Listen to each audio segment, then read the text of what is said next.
Dalam Babat Panjalu banyak diceritakan berbagai peristiwa yang terjadi sesudah era pemerintahan Prabu Boros Ngora.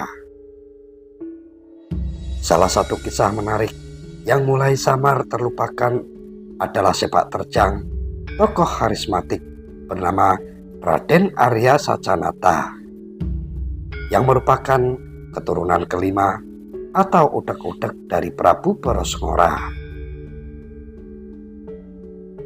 Ayahnya adalah Dipati Natabaya, sedangkan ibunya bernama Apun Emas, yaitu putri dari Maharaja Kawali, atau dalam legenda Panji Boma dikenal dengan nama Nyi Anjung Sari.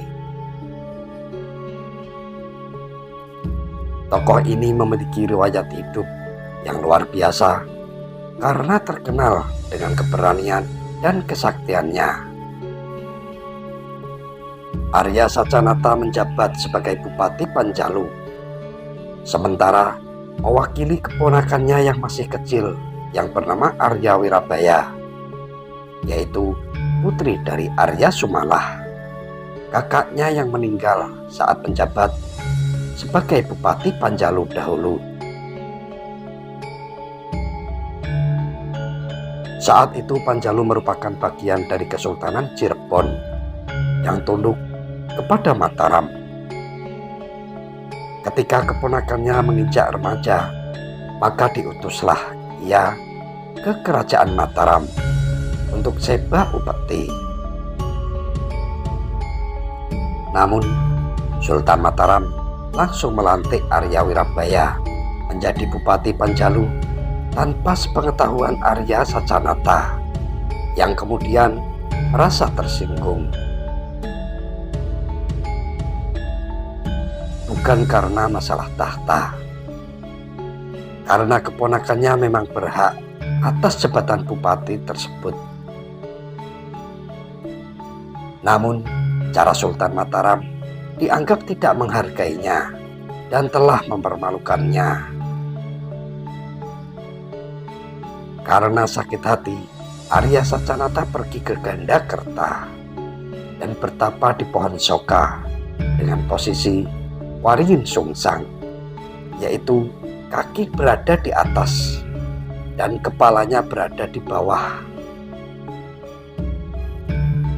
Dalam tapanya selama 3 tahun, Arya Sacanata memohon diberikan kedikdayaan dan bersumpah agar keturunannya menjadi bupati-bupati di Tatar Priangan.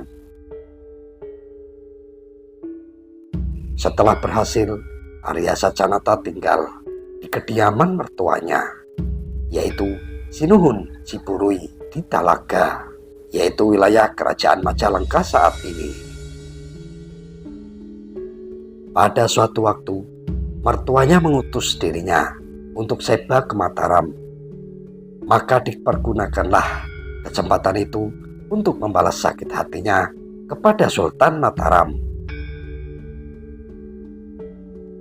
Setibanya di Keraton Mataram, Arya Sacanata menggunakan Aji Halimunan untuk menyelinap ke lingkungan Keraton Mataram.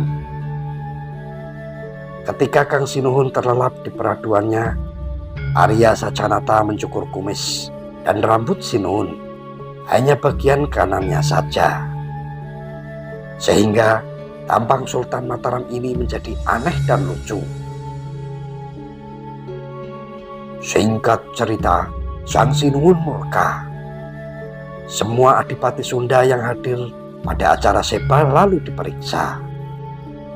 Cirebon pun dituduh, namun menolak dan melemparkan tuduhan terhadap Talaga yang mengutus Arya Sacanata. Ketika hendak ditangkap, Arya Sacanata sudah menghilang.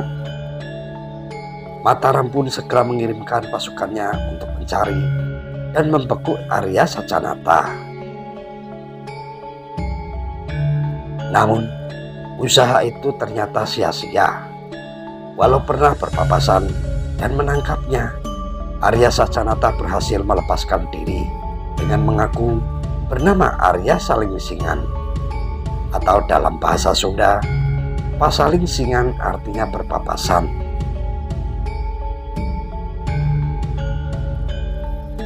Lambat laun, setelah puas mempermainkan Sang Sinuwun dan pasukannya, Arya Sacanata pun lalu menyerahkan diri dan langsung dijatuhi hukuman mati dengan cara dijadikan peluru meriam sundut. Eksekusi pun berlangsung di alun-alun keraton dan disaksikan oleh banyak orang. Tubuh Arya Sacanata yang diikat rantai segera dimasukkan ke lubang meriam yang telah siap dinyalakan. Tak lama kemudian, ledakan dahsyat pun terdengar diiringi dengan terlontarnya tubuh Arya Sacanata ke angkasa. Akan tetapi dengan kesaktiannya, ketika mendarat ternyata tubuhnya masih utuh dan tidak terluka sama sekali. Bahkan mampu berdiri sambil bertolak pinggang dan tertawa terbahak-bahak. Kemudian Arya Sacanata pun lalu menghilang di tengah kerumunan orang yang masih terpana melihat kejadian itu. Tokoh Arya Sacanata diperkirakan hidup antara tahun 1550 sampai 1600 Masehi, yaitu sejaman dengan Panembahan Ratu yang menjadi Sultan Cirebon dan Kesan Ulun yang berkuasa di Sumedang, yaitu sekitar tahun 1570 sampai 1580.